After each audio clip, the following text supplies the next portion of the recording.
Okay, and we're back. Now, the first thing I showed you was how to play the Mississippi constant bass with your thumb, the key of E.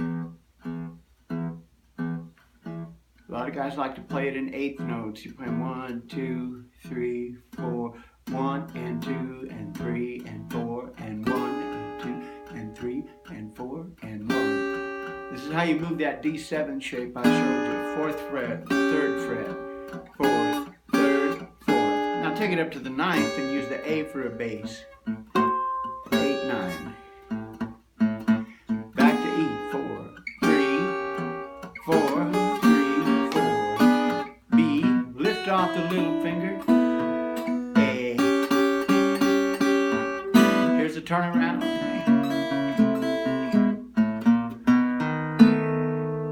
I showed you a bunch of turnarounds. There's this one. There's this one. And there's this one, the Robert Johnson one. That one, you start at the 12th fret, ring finger, and on the 12th fret of the high E string. Middle finger on the 12th fret of the D string. So that high E, that's always your drone note. That note never changes, and this note moves against it.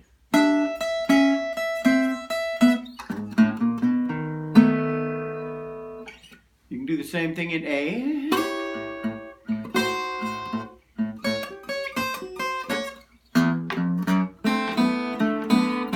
Remember the A chord I showed you there? Or the D chord?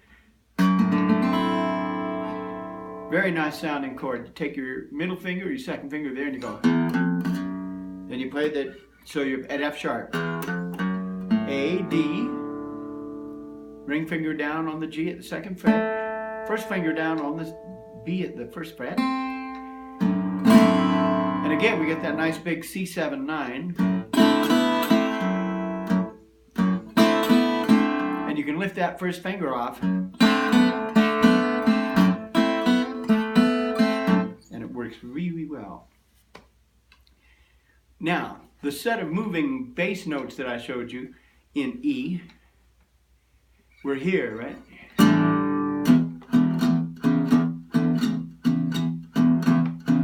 This is one of the handiest things you can ever learn. I'm going to go through this extra slow here. First finger, 1st fret of the G string. Second finger, 2nd fret of the A string. It's an E7th chord, but the 7th note is that open D in the middle of the chord, instead of here, where a lot of people play E7. Now, you don't even take your first finger off the fretboard, you just move it up 1 fret. And you put your ring finger down on that A string at the 4th fret. So you're playing.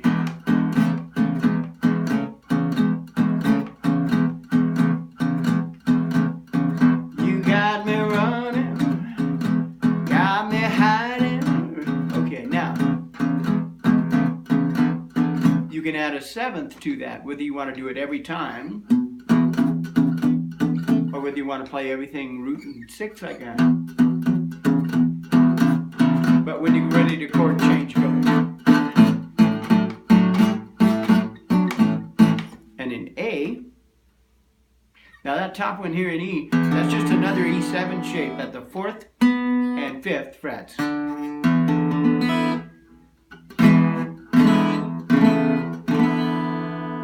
And in A, it's the same idea, but it's that A7 with a 7 in the middle of the chord. So your first finger, 2nd fret of the D string, G string open, 2nd fret of the B string,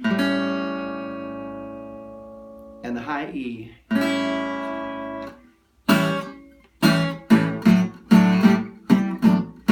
When you come up 1 fret, your first finger goes on the 3rd fret of the D string, and your second finger goes on the 4th fret of the D string. And the top of that one, the 7th, is the little finger on the 5th fret of the B string and the ring finger on the 5th fret of the D string.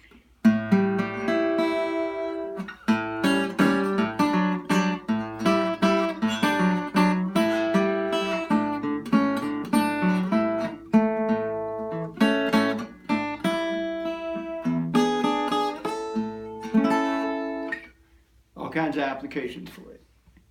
Now I'm going to show you one more thing here on this little demo, and that is the basic finger picking roll.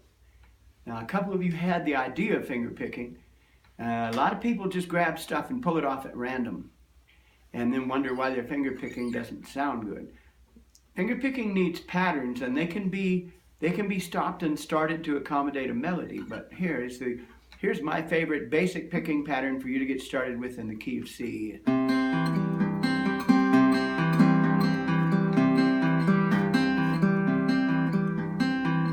What I'm playing is a C shape, playing the A string with my thumb, the high C note on the B string with my middle finger, thumb note on the D, and the G string, the open G string with my first finger.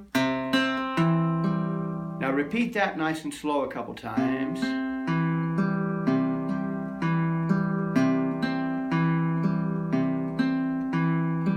Now, as you play it, swap out the bass note at the lowest note every other time to play this low G.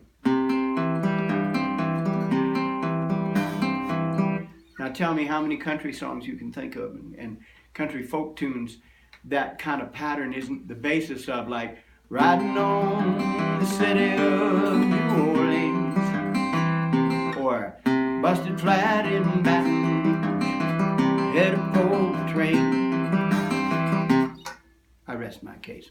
Now, you can do it up here in A or in F, same idea. F chord.